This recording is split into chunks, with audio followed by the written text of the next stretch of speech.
alert. Murdered at work. A manhunt is underway in Detroit after a man walked into his ex-wife's job and opened fire, taking her life. Latricia Green Brown was shot in the basement of Henry Ford Hospital about 10 this morning. Hey y'all, how y'all doing? I want to say this. If you don't get too comfortable with, if you don't feel safe, get help. Get help soon as possible. Do what you need to do. Don't just stay in a situation. This lady tried to get help, y'all. But this Mario suspect came in a hospital on her job, took in the basement. Come on, Mario. Jeez. Y'all, if he did that to her, you know what he gonna do to himself. Minutes after Allegedly. that shooting, police identified her ex-husband, Mario Green, as the suspect in that case. Security cameras caught him leaving the hospital just minutes after that shooting. J. Scott Smith has been following the very latest developments in this case all day long. Jay, we now know Latricia had a valid personal protection order against Green. Yes, indeed, she did. Good evening, everybody. And honestly, this was just a bad scene all the way around. As on this Friday night, as mentioned, one woman is dead. There are a lot of questions that need answering, and police are trying to get a dangerous man off the streets. Got to. A gun, handgun, and fired multiple shots, killing his ex-wife. Detroit Police Chief Todd Bettison laid out what happened this morning at Henry Ford Hospital around 10:15 a.m. Bettison named this man, 53-year-old Mario Green of Bluefield Hills, first as a person of interest, but now he's the prime suspect. Shocking killing of Latricia Green Brown. It set off a chaotic scene at West Grand Boulevard. You know, one minute they saying he's 65, and then they saying he's 53. How old is the man? Now, right there, it look like he like 53. But I'm just going by what they say, y'all. So, I'm just doing, they 1 minute they said 65, 1 minute they said 53. I don't know how, but I know they said that she's supposed to be allegedly 40. So, I don't know. I'm just going by what they say. Wide manhunt. We're actively looking for him. He is presumed to be armed and dangerous. Surveillance cameras caught Green entering the hospital. From there, police say he went into the It's basement 65 right worked there. and shot her multiple times after an argument. After Brown was killed, he hopped in a white 2011 Dodge Charger and took off, headed north on the Lodge Freeway. The car was eventually found abandoned near Losser on the city's west side around 2 p.m. But Green remains on the loose. He's 6 feet tall. Was left. Wait a minute. They got his car. He looks 65 now. But they got his car. So he left with somebody then. He can't be on his feet. So that means that somebody accomplished him with him. Lord have mercy. Man, turn yourself in. Seen wearing all black and a gold chain. Mario Green also has a violent past, having served 6 years in state prison following a 2006 arson conviction.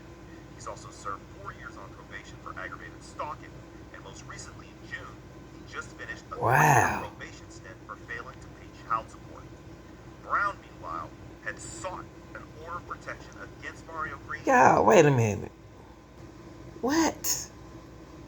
In 2001, he pleaded guilty to aggravated stalking and sentenced to 4 years probation. Okay. So you know what he likes to do. He likes to stalk. Now, 2006, he was charged with arson and served 6 years in prison. God, where you meet that man from? Jesus. And then recent placed on probation for failure to pay child support. Whoo-wee. And then PPO sought against Green, but had not been served. Lord have mercy, Jesus. Where in the world did she meet somebody like this? In the club.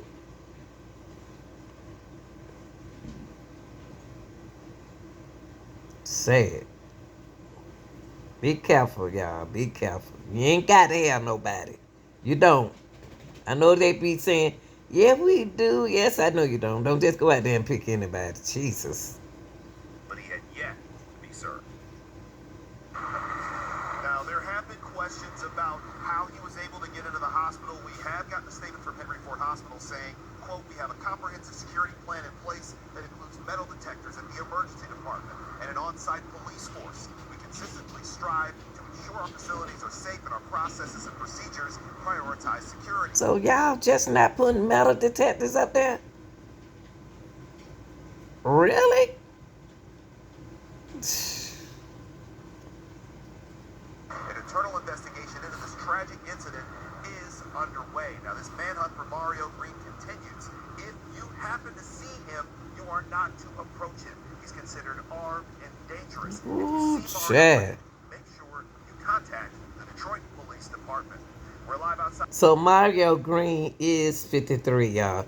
Let's confirm that. Not 65. 53. Okay, 53 years old, and she was 40 allegedly. Okay, he is the gunsman, y'all. The gunman. I don't know why I say gunsman, but the gunman in Detroit that shot and unalived his wife, ex-wife, y'all, while she was working. Now stairs in the basement of the hospital. Ooh, Lord. Walking out the front door at the hospital, his car found abandoned and still no sight of him anywhere. Thank you for joining us. I'm Jessica Duke. Well, Brandon Hudson, Fox News' Camille Berry has been on the ground since the shooting happened. She joins us with the very latest. Camille, what have you learned?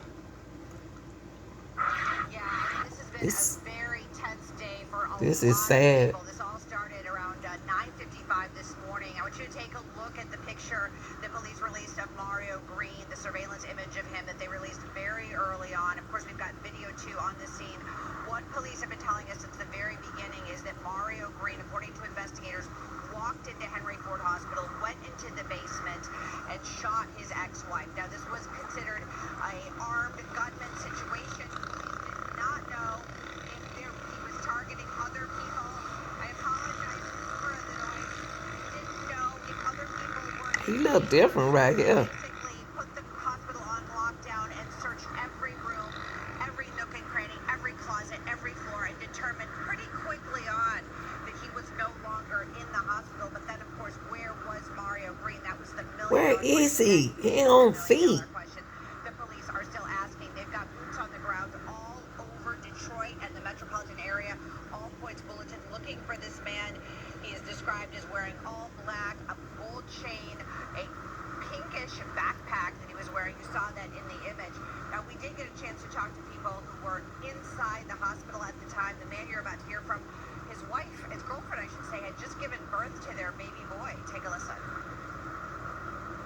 I was just getting back from getting coffee. I was getting food because my girlfriend, she just had our son. As I was walking to get on the elevator to go to the maternity unit, I just heard a bunch of people screaming. At the time, I didn't know it was an active shooter. I just knew it was a bunch of screaming going on. That's So I didn't sad. know what really was going on until I actually turned the news on in the room.